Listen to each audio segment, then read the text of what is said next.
ઈશુદાન ગઢવીએ મોટું એલાન કર્યું છે કે વધુ 2 કિસાન મહાપંચાયત યોજાશે. ખંભાળિયાના ભાણાવડ ખાતે 9 નવેમ્બરે બીજી કિસાન મહાપંચાયત યોજાશે તેવું ઈશુદાન ગઢવીએ જણાવ્યું હતું. ઈશુદાન ગઢવીએ કહ્યું કે ગીર સોમનાથ ખાતે 11 નવેમ્બરે ત્રીજી કિસાન મહાપંચાયત યોજાશે. તેમણે વધુ કહ્યું કે ઉત્તર ગુજરાત, મધ્ય ગુજરાત અને દક્ષિણ ગુજરાતમાં પણ કિસાન મહાપંચાયતનું આયોજન થશે. ખેડૂતોના દેવા માફીની માંગ સાથે કિસાન મહાપંચાયત યોજાશે.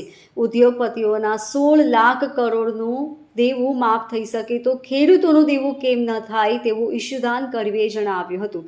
ગુજરાતનો ખેડૂત દેવામાં ડૂબ્યો. ઘણા ખેડૂતો આપઘાત કરવા મજબૂર બન્યા છે.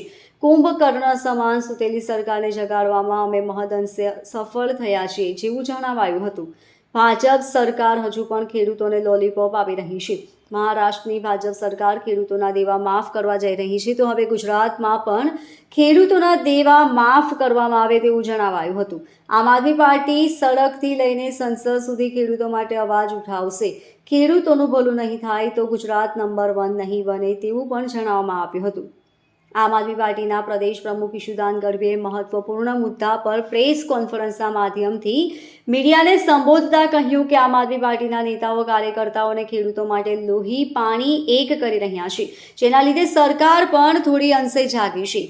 કુંભકર્ણની નિંદ્રામાં સૂઈ રહેલી સરકારના મુખ્યમંત્રી હેલિકોપ્ટરમાં ગામડામાં પહોંચ્યા છે, જે જોઈને અમને આનંદ થયો કે કુંભકર્ણની નિંદ્રામાંથી સૂતેલી સરકારને અમે જગાડવામાં સફળ થયા છીએ. પરંતુ હજુ પણ આ સરકાર લોલીપોપ આપવાની માનસિકતામાંથી બહાર આવી નથી. મહારાષ્ટ્રમાં ભાજપની સરકારના મુખ્યમંત્રીએ મીટિંગ બોલાવીને કહ્યું કે અમે 30 જૂન પહેલાં ખેડૂતોનું દેવું માફ કરીશું. અત્યારે ગુજરાતમાં ખેડૂતો ખૂબ દુઃખી છે. મગફળીના પાથરા ખેતરમાં પડ્યા હતા અને તે તણાઈ ગયા. અત્યારે ખેડૂતો પાસે આપઘાત કરવા સિવાય કોઈ વિકલ્પ બચ્યો નથી, જેવું ઈશુદાન ગઢવી દ્વારા પ્રેસ કોન્ફરન્સમાં જણાવવામાં આવ્યું હતું. આમ આદમી પાર્ટીની પત્રકાર પરિષદમાં આપ સૌનો સ્વાગત છે. આપ સૌ જોઈ રહ્યા છો કે જે રીતે આમ આદમી પાર્ટી અને એના નેતાઓ કાર્યકર્તાઓ ખેડૂતો માટે અત્યારે અમે લોહી પાણી એક કરી રહ્યા છીએ, જેના કારણે થોડે અંશે પણ સરકારે જાગવું પડ્યું છે. કુંભકર્ણની નિંદ્રામાં સોઈ રહેલી સરકાર જ્યારે મુખ્યમંત્રી પોતે આજે હેલિકોપ્ટરથી ઉતરી અને ગામડામાં પહોંચ્યા હતા જોઈને અમને પણ આનંદ થયો કે હાશ, ક્યાંક અમે કુંભકર્ણ જેવી સૂતેલી સરકારને જગાડવામાં થોડે અંશે પણ સફળ રહ્યા. પણ મને પૂરો વિશ્વાસ છે જે રીતે માહિતી મળી છે હજી પણ લોલીપોપ આપવાના માનસિકતામાંથી આ સરકાર બહાર આવે તેમ નથી. અત્યારે મેં એક એલાન કર્યું હતું કે જો મગફળી 250 મણથી ઓછી ખરીદાશે તો અમે આમ આદમી પાર્ટીનો એક કાર્યકર્તા રસ્તા ઉપર ઉતરશે. એમાં પણ આ કુંભકર્ણ જેવી સરકાર જાગી છે, કારણ કે આ લોકોને ખબર નથી સરકાર કેમ ચલાવી. કોઈ કહી દે અધિકારી કે આપણે તો નહીં ખરીદી શકીએ એટલે ના પડ દેતા હતા. એમાં એને 200 મણ કર્યા. એ આમ આદમી પાર્ટીના એક સૈનિકની લડાઈની પણ અહીંયાથી અટકતું નથી. હમણાં મહારાષ્ટ્રના મુખ્યમંત્રી ભાજપના છે, એમણે એક મીટિંગ બોલાવીને મુખ્યમંત્રી શ્રી એવું કહ્યું કે અમે મહારાષ્ટ્રના ખેડૂતોના દેવા માફી કરવાના પ્રયત્નમાં છીએ અને સમિતિ બનાવી છે. 30 જૂન પહેલા દેવા માફી કરવાની છે. અત્યારે મહારાષ્ટ્ર કરતા પણ સૌરાષ્ટ્ર અને ખાસ કરીને મારા ગુજરાતના ખેડૂતો ખૂબ દુઃખી છે, ખૂબ પરેશાન છે. તમે જુઓ, મગફળીના પાથરા પડ્યા હતા અને પાથરા તણાઈ ગયા, મોઢામાં આવેલો કોળિયો છીનવાઈ ગયો એવી હાલત થઈ અને ખેડૂતો આપઘાત કરવા સિવાય ખેડૂતો પાસે વિકલ્પ નથી બચ્યો. હમણાં જ કરશનભાઈ આહિર, જે મારી જ ખંભાળિયા વિધાનસભામાં, જેમણે પોતે લોન લીધી હતી 2 જગ્યાએથી, એક જે બેંકોમાંથી લોન લેવાય એ લોન તો ભરપાઈ ન કરી શક્યા, પછી એમણે પોતાના પત્નીના ઘરેણા મૂકીને લોન લીધી, ગોલ્ડ લોન. એના ફોન ઉપર ફોન આવે, એનાય ભરી નથી શકાતા અને કમોસમી વરસાદ થવાથી એની જે ઉમ્મીદ છે ઉડી ગઈ. ચારે બાજુથી ઉઘરાણા હતા, દવાવાળાની ઉઘરાણી, બિયારણવાળાની ઉઘરાણી, અનાજ કરિયાણાવાળાની ઉઘરાણી, બાળકોના ફી ભરવાની ઉઘરાણી. આ તમામથી ખેડૂતે આખરે થાકીને આપઘાત કરી લીધું. તો હું કહેવા માંગુ છું કે અત્યારે ગુજરાતના ખેડૂતોની આ હાલત છે કે એમણે અત્યારે મરવા મજબૂર થવું પડી રહ્યું છે. ત્યારે જો મહારાષ્ટ્રમાં ભાજપની સરકાર દેવું માફ કરી શકતી હોય તો ગુજરાતના ખેડૂતોના કર્જ માફી કરવામાં આવે એવી અમારી માંગ છે. અને આ માટે આમ આદમી પાર્ટીએ કડદાકાંડથી શરૂ કર્યું હતું ને ડિમાન્ડો જે કરી હતી અને એમાં પહેલી સભા અમે કિસાન મહાપંચાયત સુદામડામાં કરી હતી. બીજી સુદામડા બાદ કિસાન મહાપંચાયત અમે ખંભાળિયામાં કરવા જઈ રહ્યા છીએ અને એ 9 તારીખે ખંભાળિયામાં કિસાનોને ન્યાય અપાવવા, કિસાનોની કર્જ માફી સહિતની માંગણીઓ પૂરી થાય અને ખેડૂતોને એવું થાય કે આમ આદમી પાર્ટી અને એના નેતાઓ, એના કાર્યકર્તાઓ ખેડૂતો સાથે છે ને ખેડૂતોની માંગણીઓ સાથે છે.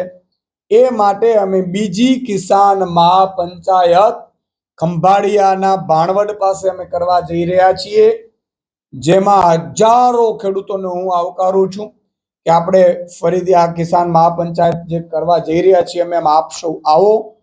અને એના પછી 11 તારીખે 2 દિવસ બાદ અમે ત્રીજી કિસાન મહાપંચાયત છે એ ગીર સોમનાથમાં કરવા જઈ રહ્યા છીએ.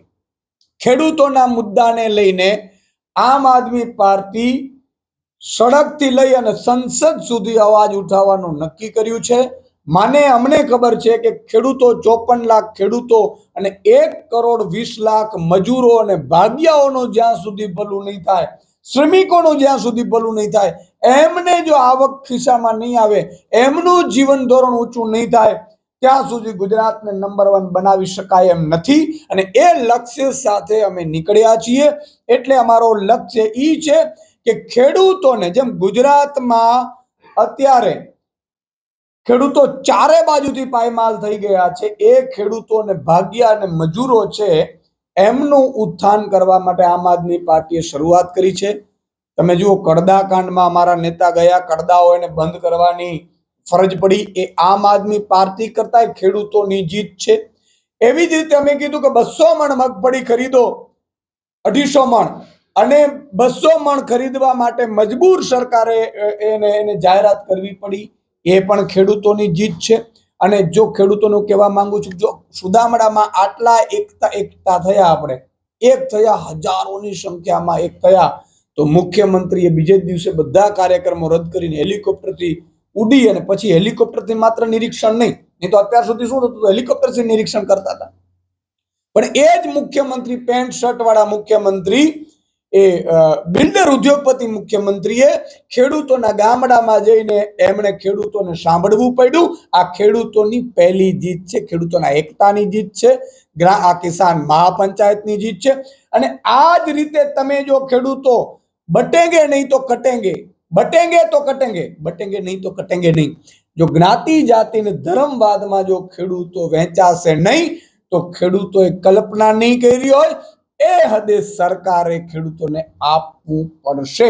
એટલે અમે આગામી 9 તારીખે ખંભાળિયામાં કિસાન મહાપંચાયતનું આયોજન કર્યું છે. 11 તારીખે ગીર સોમનાથમાં કિસાન મહાપંચાયતનું આયોજન કર્યું છે. અને આટલાથી અમે અટકીશું નહીં. અમે ઉત્તર ગુજરાતમાં પણ કિસાન મહાપંચાયતનું આયોજન કરીશું, દક્ષિણ ગુજરાતમાં પણ કિસાન મહાપંચાયતનું આયોજન કરીશું, મધ્ય ગુજરાતમાં પણ કિસાન મહાપંચાયતનું આયોજન કરીશું.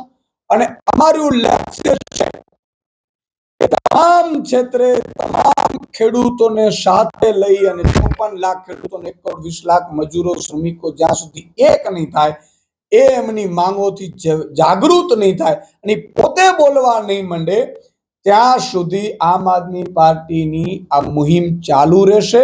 ખેડૂતોને, મજૂરોને, શ્રમિકોને, ભાગિયાઓને અમે જાગૃત કરીશું. અને છેલ્લે 16 ડિસેમ્બરે અમે મુખ્યમંત્રી સાથે માંગ કરીશું. અને મુખ્યમંત્રીશ્રીને અત્યારે પણ હું માંગ કરું કે નાના સાના સહાય પેકેજનો લોલીપોપથી અમે માનવાના નથી.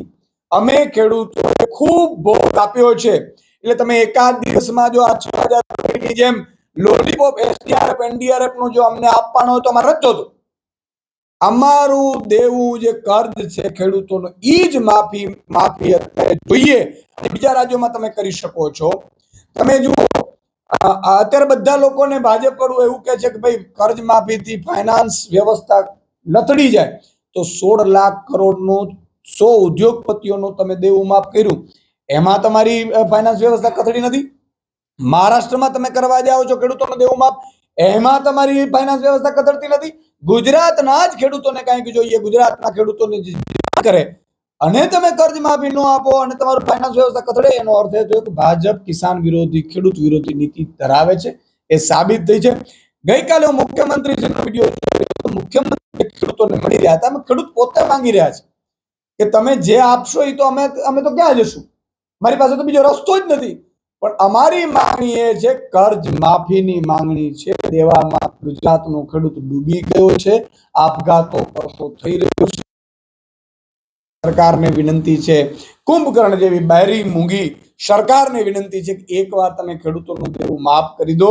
ખેડૂતો એકવાર દેવું માફ થવાથી એ પોતે એ સધર તો નહીં થઈ જાય, પણ એ પરિસ્થિતિમાંથી બહાર આવી જશે જેના ઉપર વિકટ પરિસ્થિતિ એને પડી છે.